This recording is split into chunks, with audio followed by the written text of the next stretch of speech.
I have a crazy soft voice for a professional speaker, so I will just enjoy something completely different from probably other things that you've been talking about this morning. So we're going to go back into our high school years. Go back into that moment where you had an English teacher who was trying to make you absolutely love English literature and love poetry and all of the interesting things that people were writing. So we're gonna dive back into those days when we were still reading and enjoying humanistic events and episodes in our lives.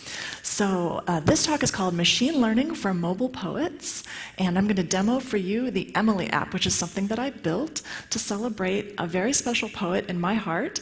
I'm coming from Boston, and this is an app all about Emily Dickinson, and I can't see very well, but I'm wondering how many people are familiar with Emily Dickinson's poetry.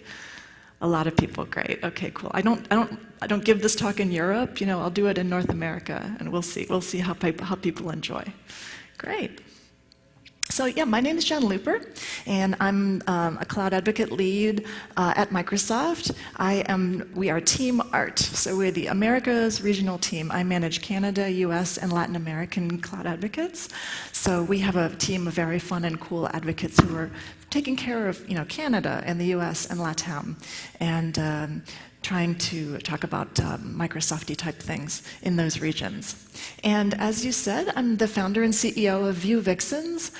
View Vixens is an international foundation that I founded in about February of 2018, and at this point we're international. We have many, many chapters. We have one in Toronto, run by Anna McKenzie, and if you're interested, come and talk to me. We'd love to connect you to that chapter. They do really, really fun and cool work. If you're interested in Vue.js, and if you're someone who identifies as a woman, if you're not any of those things, we still would love to have you come and mentor in one of our workshops. What we do is we create workshops to help people learn and skill up in Vue.js. So Vue is a really cool and vibrant community right now, and it's very kind of friendly for beginners, so that's kind of where we've placed ourselves. Okay, and you can always find us at viewvixens.org, and you can find me at Jen Looper on Twitter, so I'm always happy to take any questions.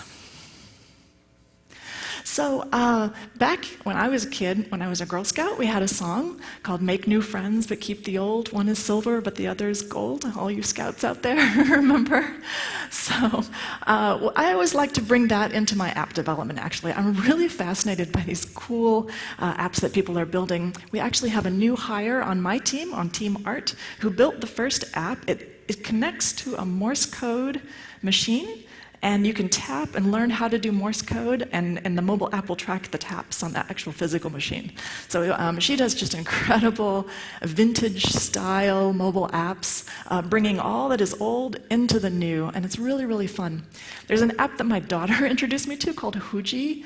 It makes your pictures look like old Polaroid pictures, so it has a lot of lens flare and kind of that vintage look. So that's another app you might want to try. And then apparently Tom Hanks is fascinated by typewriters, so he created the Hanks Writer. Did anybody download this thing? It made a splash last year, I think. Download the Hanks Writer, and it allows you to tap in your mobile app, and it sounds like a typewriter, and it has like haptics to make you kind of feel like you're typing on that old machine, that old Corona machine. So really good fun. A lot of great mobile apps out there kind of are trying to keep that vintage stuff alive and introduce it to new audiences. So I'm kind of all about that. Let's talk a little bit about technology and art and how we can use technology to preserve art. How we can use technology to understand art, to understand what art is, how it makes our lives better, how it impacts our existence, and how we can use technology to create new art. So there's a lot of stuff happening now with using neural networks to create interesting paintings and really interesting music. There's a startup in France that's using neural networks to create movie music, kind of ambient movie music. It's all very interesting. I wouldn't say it's great art, but it's interesting. And then there's a lot of emphasis on preservation within the mobile sphere. There are some particularly good Shakespeare Shakespeare apps, if you want to take a look. There's Shakespeare's sonnets. There's the Macbeth app, which was put out by the Folger Library, and it allows you to kind of access all of Shakespeare's work and reread it and analyze it, and I think it's annotated, so there's a lot of stuff out there. For some reason, Shakespeare is really big on the App Store, so probably because there's a lot of students who are obliged to learn it and to use it. So I'm just wondering, I'm going to stop here, and I'm just wondering, how many literature majors have I got in here? Oh, yes, I see you. I see you. So I see you in every way. So I have a PhD in French medieval literature, so my specialty is 13th century prose romance. If anybody has any questions, I'm happy to field those. It comes in useful every day of my life. I just love it. And so here I am at Microsoft talking about 13th century prose romance. It's great. But there's a lot of interesting stuff that you can use to kind of, bring technology into this field. And this keynote at Google I/O actually made me cry. I freaked out because it's a project that was a partnership between Google, a bunch of interns, and folks in the Vatican Library who have access to miles upon miles of obscure manuscripts sitting on shelves and just collecting dust.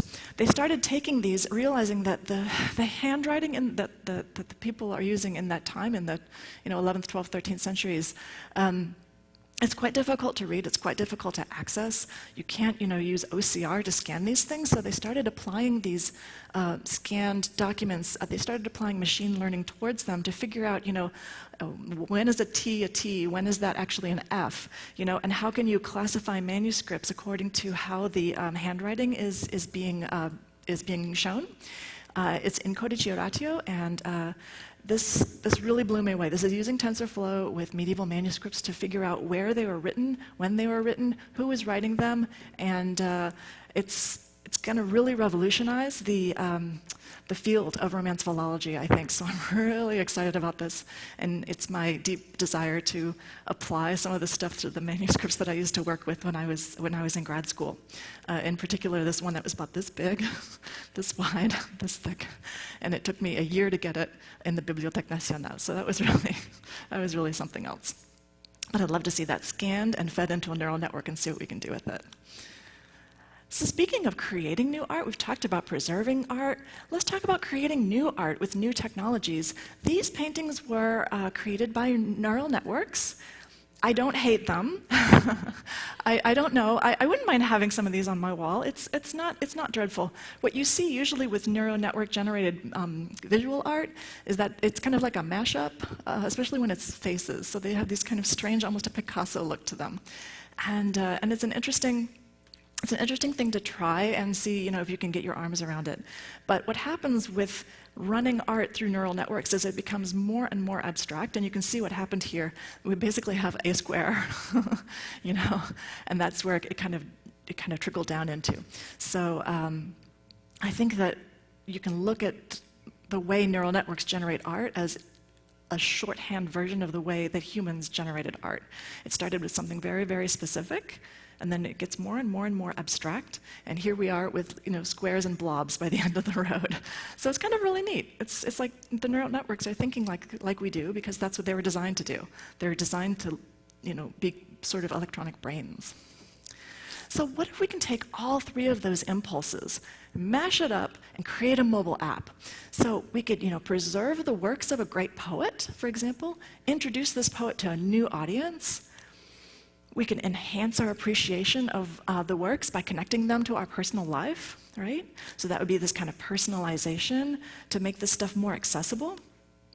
And then we can create new art in the style of the old, using new techniques, using neural networks to generate poetry. And all of these things will help us challenge the presumptions that we've been making about an artist's work. And maybe you can think back about what people used to say about Emily Dickinson. And we'll talk about that in a second. But so, okay, I said I'm going to go ahead and build an app. I'm going to build an app to celebrate Emily Dickinson. It's going to be a literary app to celebrate this great American poet who lived in Amherst, which is western Massachusetts, not too far from me, about a couple hours drive from Boston. So who is Emily Dickinson? She lived from 1830 to 1886. She lived in Amherst, Massachusetts, lovely town to the west, very rural. Well, now it's the home of UMass Amherst, which is also called ZooMass. So it's also a college town. But it wasn't back in those days. Back in those days, it was a nice rural enclave, and Emily was able to, hang out and write poetry. She was famous for being reclusive. At some point in her life, she used to only allow people to visit if there was a door between her and her visitors, so she would talk to people through a door. She was very, very shy. And she wrote 1,800 poems at least. Most of them were published posthumously. She was not known, for the amount of writing she was doing. She absolutely was not known for that during her lifetime. A lot of it was published after her death. She was actually known more for being an avid gardener. She was famous for her garden, and I believe her house in Amherst, they've tried to restore that garden to the way it used to look, which is really cool. So let's talk about received ideas about these poets. So when I mentioned I'm going to do an app about Emily Dickinson, my daughter's, who's in college, she said, "Oh, Emily Dickinson, well, she's really dark." And in fact, if you start looking for GIFs about Emily Dickinson, this is what comes up. She's just really gloomy and kind of scary and dark. Well, is that true? If you take a look at the overall effect of her poetry, you notice that it depends on when she's writing. If she's writing in the summer or spring, her poems tend to be a lot lighter in feel. If she's writing in the dead of winter in Amherst, I bet it's knee-deep in snow, and she's definitely a lot more gloomy in winter. I totally get it in Boston, when you're plowing through the snow and people are like really angry on the roads and it's really not fun. So people say that she was maybe a recluse, maybe she was a little bit bipolar, maybe she had mood swings, but I think it's more accurate to say she probably had severe seasonal affective disorder. So, for example, this poem is written in the spring, and it's inebriative air am I, and debauchee of dew, reeling through endless summer days from inns of molten blue. That's lovely. That's absolutely beautiful imagery. And then there's something that she wrote in the dead of winter. So I wonder if it hurts to live, and if they have to try, and whether could they choose between it would not be to die. It's just not super cheery. So yes, she has these kind of shifts in her work. So that's one received idea about Emily Dickinson, that she was a little bit mood swingy. Another thing that people have noticed about her poetry is that she is an absolute master of slant rhyme. What is slant rhyme? So perfect rhyme is something like Joe and doe. The vowels are absolutely matched, the consonants are in alignment, but she uses slant rhyme, which sounds a bit like this. Hope is the thing with feathers that perches in the soul and sings the tune without the words and never stops at all. So soul and all are using slant rhyme. The vowels don't quite match, or the consonants differ, and it allows her to explore and play with her vocabulary in a really cool and interesting way. So it really kind of enriches the poetry. It's very nice. So slant rhyme, remember slant rhyme. So another received idea about Emily Dickinson is that, this is what I learned, she always writes in ballad meter or hymn meter. So it used to be said that every single one of her poems you could sing to the Battle Hymn of the Republic. So this is a famous song written for the Civil War. You remember?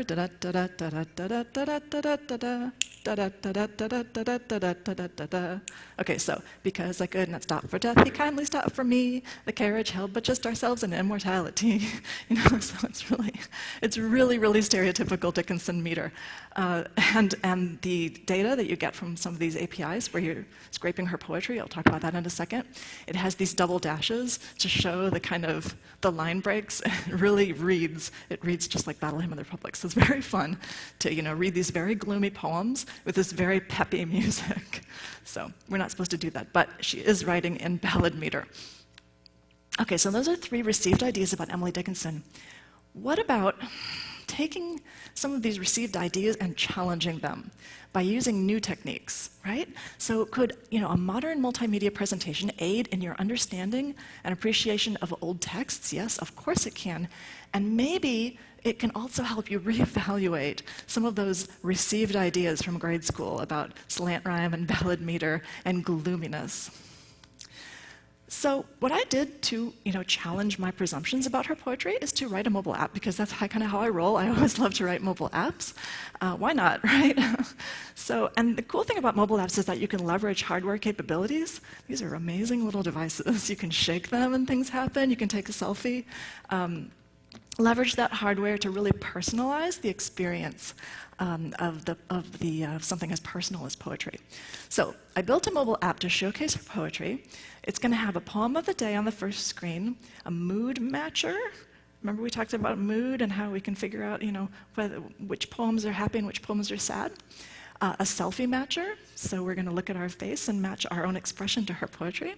And then we'll go into AI-generated poetry. So that's good fun. So the tool set in my tool chain is NativeScript plus Vue. I used to be developer advocate for NativeScript, so all of my mobile apps still use NativeScript. It's a nice tool. It's open source. It's free. May as well take a look. I love Vue, so we have a port for NativeScript that includes Vue. That's nativescript-vue.org. Very, very cool to use. I also use Microsoft Cognitive Services. So cognitive services are super, super fun, and they're a little addictive. So what they are a bunch of APIs with pre-trained models for the most part, and they build intelligent algorithms. They allow you to build intelligent algorithms into apps, websites, and bots that see, hear, speak, and understand your user needs through natural methods of communication. So it's using all of these interesting techniques and pre-trained models to really enhance your apps and websites, and it's super fun and very accessible. I really like it. The only trick with cognitive services is that it's using pre-trained models, which is, you don't have a huge amount of control on what's coming back to you. So it's interesting to study them, but eventually you're going to start looking at using actual machine learning on your own. You're going to be building your own custom models. And you can do that in Azure Machine Learning. This is machine learning in the cloud. We have some nice tooling, a little bit similar to Kaggle notebooks. We have Azure notebooks, and pretty easy to use. And these are SDKs and services to allow you to quickly prep data, train, and deploy machine learning models. And Microsoft has just a large amount of really cool services that you can try. So the first step in creating a mobile app is to go ahead and scaffold it. So I use the CLI. It's the NativeScript CLI, so TNS create, and then the name of your app.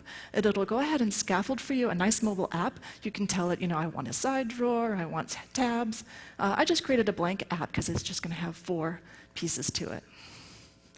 And the CLI actually will give you a QR code that you can scan on your device and start running your mobile app immediately. It's really pretty decent tooling. All free, so you can give it a try. And your scaffolded app, if you open it in VS Code, looks like this.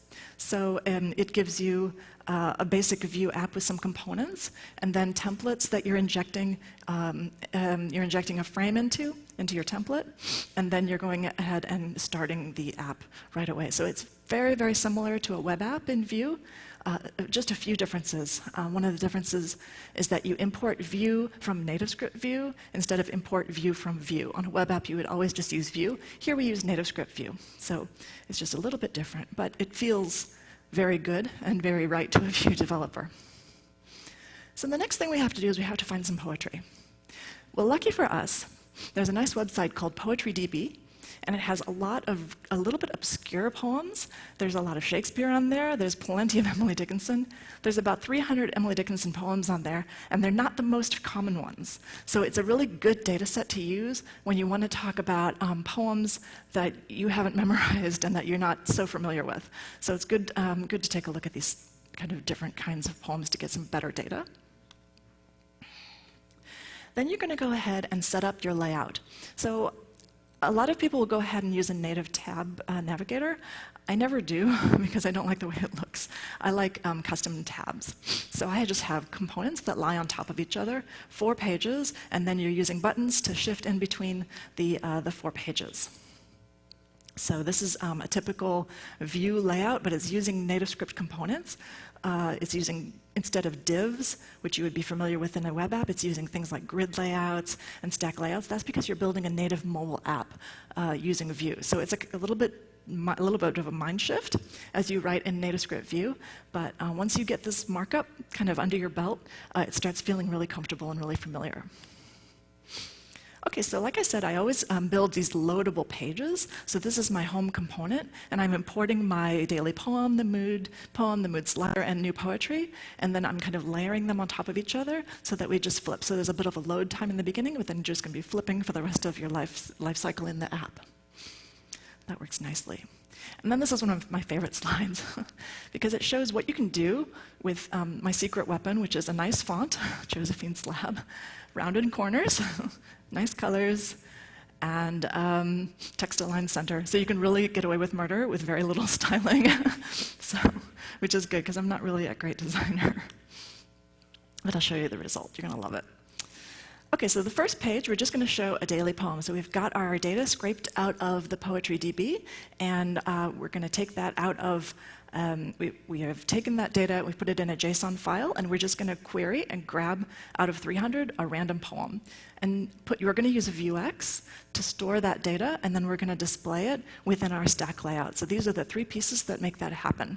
You get your poem, you use Vuex to massage it and to display it, and then you're going to display it in stack layout in a couple of labels. And the result, this is the icon. This is the splash screen.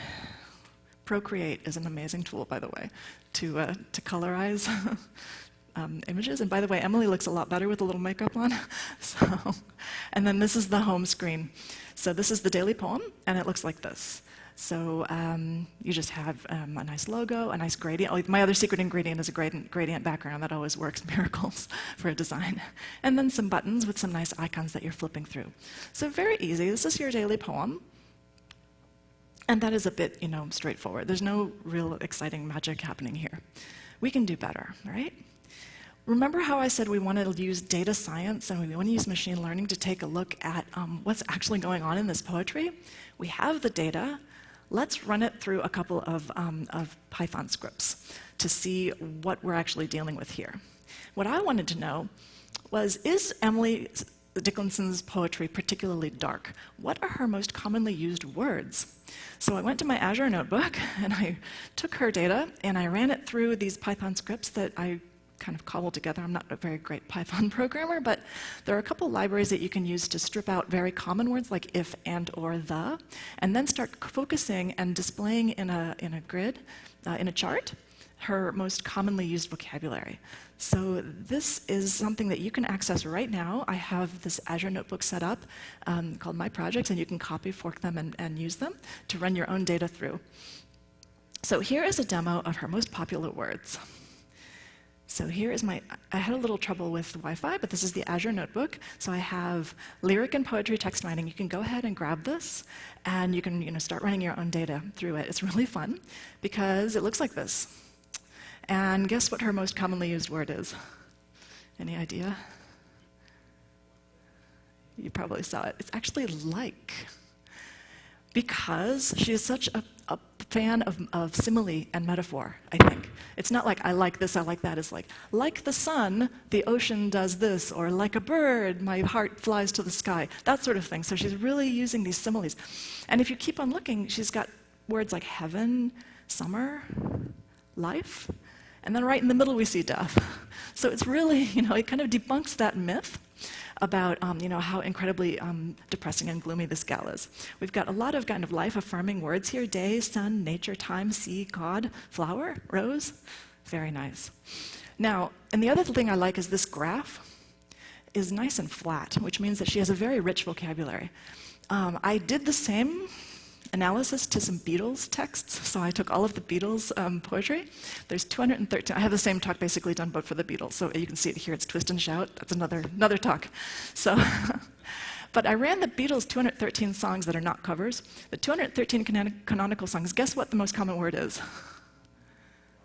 Love, love, love, and it's way up here, and then it goes shoo. So it's basically talking about love, hey, girl, psh, and that's it. So it's not the richest vocabulary. But this is interesting because she's really, really using these words in kind of all different mixtures. It's a very cool little exercise to do as you're going and learning about your poetry.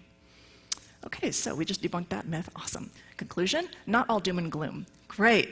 So now that we know that, let's make it personal.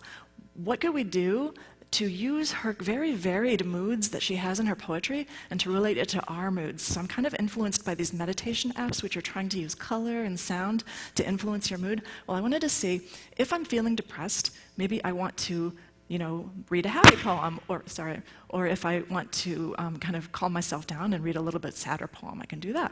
So let's make this personal. So I made a mood slider, and I ran her poetry bit by bit through Microsoft Cognitive Services text sentiment analysis, which is totally not designed for this. It's designed for things like, I hate your product and you suck. That is a very negative text analysis. Or, Xbox is awesome. So, but why not run poetry through it? Because, hey, we'll push it to the limit and see what happens. Now, you can do this online. Just go to azuremicrosoft.com, look for Cognitive Services, and it's the text analysis piece. It's all, you can just try it before you buy it. So you just I ran her most famous poem, which is Hope is the Thing with Feathers that perches in the soul.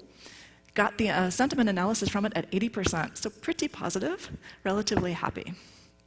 So it's really interesting to run several poems through and see where we land. And you can do this in your own apps and websites. This is ripped straight out of the documentation. This is just a REST API call. And you can just get the sentiment. You can do it in all different languages, too. It's really fun. But for my purposes, my poems are not changing. My 300 poems that are scraped and put in JSON are not changing. So I pre-processed them and ran them through sentiment analysis beforehand. And like this one is a pretty gloomy one. So give me back to death. The death I never feared. That is a 24. That is just bad. But this one is better. So success is counted sweetest by those who inherit it. Well, it's not that great. But to comprehend a nectar requires sorest need. But what the algorithm is doing is picking out nice words or picking out gloomy words and giving a score. Okay, so at that point I need to build a slider. So I have a slider and I'm able to shift it around and then grab the cheerful and the not so cheerful poems according to the score. This is pretty straightforward. So I'll just do a demo here. And I have my app. There it is. Okay, here's the Emily app. This is the flower of the day. Perhaps you'd like to buy a flower, but I could never sell. If you would like to borrow until the daffodil unties her yellow bonnet. It's still pretty. I love it. Very nice. Okay, mood slider. Here we go. Sad or happy? What should I find? Happy? Okay. Really happy? The words the happy say are paltry melody, but those the silent feel are beautiful. Very nice. How about something really bad? I prayed at first a little girl because they told me to, but stopped when qualified to guess how prayer would feel to me. It goes on and on and on and on. So anyway, and you can influence with color.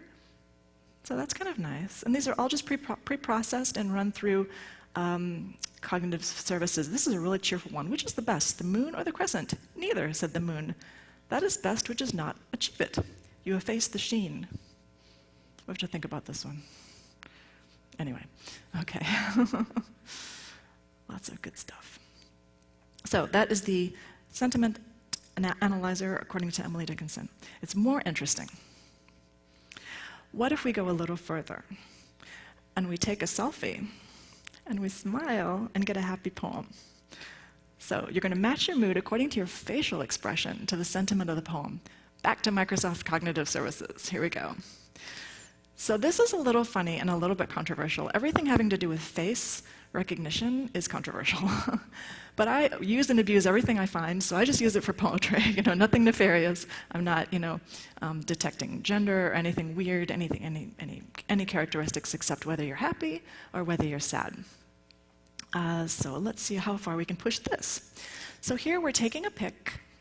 And we're running a face detection in the background. So we send the image to Cognitive Services. So this is actually done in real time. And I'm having a little slow Wi-Fi and slow cell phone, so we'll see how it goes. Send the image and get a reading by querying the face API for sentiment. Okay. And we're going to match the result with the poem sentiment that's already, put it into into my JSON file. So here's the demo for this. Let's see if it goes. Okay, happy or sad?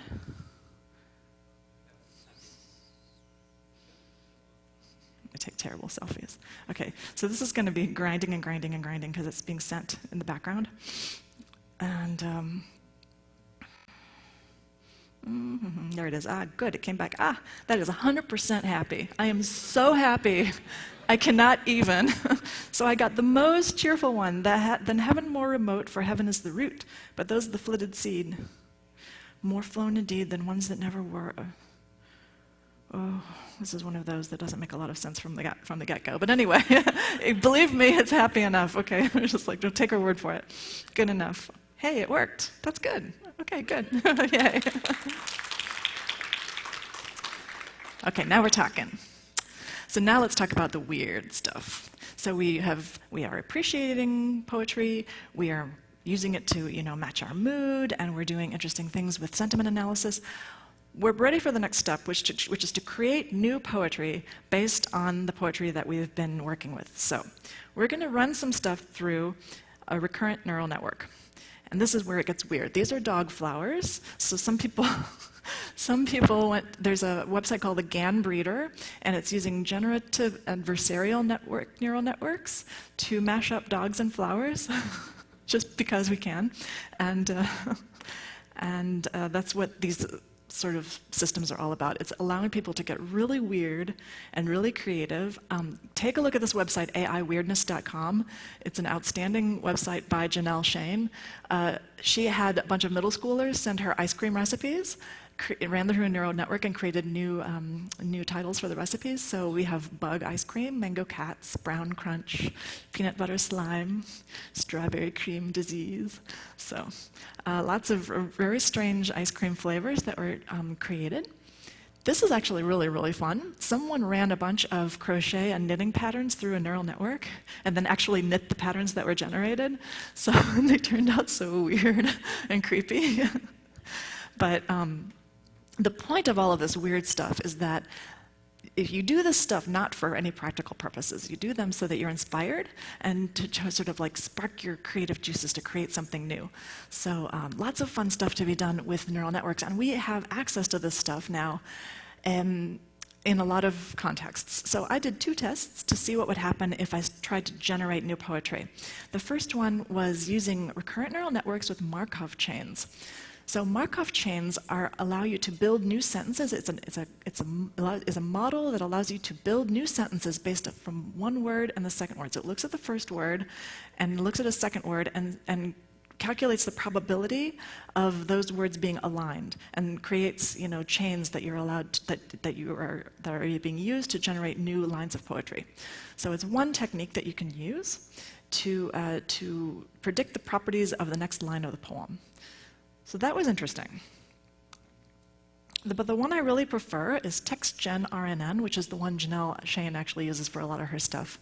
It comes with a pre-trained model, and what you're doing is you're retraining the last few layers of the neural network on your own text. So it's basically transfer learning. So it's a little bit higher quality stuff that's being generated. Well, higher quality, it depends on your... It's basically nonsense, but it's interesting nonsense. So, and what TextGen-RNN does is it takes an input of 40 characters, converts them to a vector, feeds those into a recurrent layer, feeds those into another layer in the neural network, and then all of these 3 things are fed into an attention layer, which weighs the most important features and averages them together, and then maps them to probabilities that they're in the next character in the sequence. So it takes quite a while. I have this set up on Azure Notebooks, but for me it works better to do it locally on my machine, just because you're not bothering with any kind of latency from the cloud. So, but I give you the code. But if you go to this GitHub site by Max Woolf, TextGen-RNN, you can go ahead and install this on your own machine and start running text through it and get really interesting generated text. This is my kind of go-to for creating new text. Okay, so the first test I did was this one. It's these Markov chains. This is what was generated.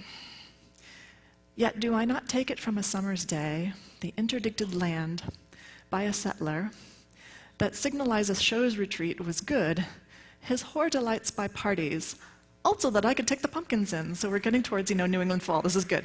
Peace by the simple, it makes no sense at all. This makes no sense. But it's trying to understand the cadence, the double dashes, trying to figure out the cadence, trying to figure out the vocabulary. I think if you do this several times, you might get something a little bit decent. But my test wasn't as good with that one as with my go-to, which is TextGen RNN. This was actually kind of cool. Here's one of the poems that was generated. A few and the sun, I hear her each life should be. Never had a bird at lost memory and eye withheld invincibly. So I hear her each life should be withheld invincibly. Da da da da da da da da da da da. Right? We're getting really close. We're getting close to almost slant rhyme-ish type things, and we're getting close to some meter that makes Dickinson style meter. So this is pretty cool. And this may have been an accident, but I'm sticking with it. So here we go. The demo. To import and display new poems. Oops, let me just show you what is generated this time. So all we do in this case is flip over to that last tab here. Oh, it's the same one. That's funny. Okay. So these are all pre-generated. I'm just going to try to grab a different one. Here we go. These are all pre-generated and stored in JSON file, but I think it would be good to have something set up, like an API set up using a function, Azure function maybe, done in Python to just generate automatically, grab and display. That would be the next step. But for the moment, I just generated a bunch of these out of this neural network. So, but we sense upon the heaven, the sky, our little sills soft a tree, it walked as well. When they do not anywhere, I thought how yellow the seed that the father in the grave. It's really bad. So probably the first one was kind of an accident, but the father in the grave sounds very Dickinson to me. So it's all probability and statistics. All right. So I want to leave you with a couple questions. Is this the future of poetry? Is neural network generated nonsense the future of poetry? I asked this question on Twitter. I started posting some of this stuff on Twitter, and somebody commented, so a TextGen RNN of Emily Dickinson is basically E.E. Cummings. And this is absolutely true. E.E. Cummings just wrote these kind of like nonsensical poems that are all kind of scattered. Again, this concept that art comes from something very specific and gets more and more and more abstract. Maybe that's the future. I don't know if that's a good future, but it could be something that we could at least look at and maybe draw inspiration from. And then these basic ideas that I want to leave you with is that new tech, of course, can revive old things. It can help you reevaluate your received ideas about literature and help you rekindle your interest in maybe learning more, right? And rethinking your whole creative process. If you're a writer and you have writer's block, run a bunch of your texts through a neural network and see what happens. People ran a whole bunch of Harry Potter fan literature through TextGen RNN and got screenplays. It's amazing. I think it's really, really fun, and it's really worth trying. So I want to thank you so much for your listening, and if you want to take a look at the code base for this app, it's in my GitHub. You can follow me on Twitter, and then this QR code will send you to all of the resources that I used, especially TextGen RNN, which is totally worth a try and super fun. And I actually wrote a decent README, so I'm kind of proud of myself. So please visit my thing, and I can actually read the thing. So it's all good. Cool. Would anybody like to try taking a selfie or matching a mood?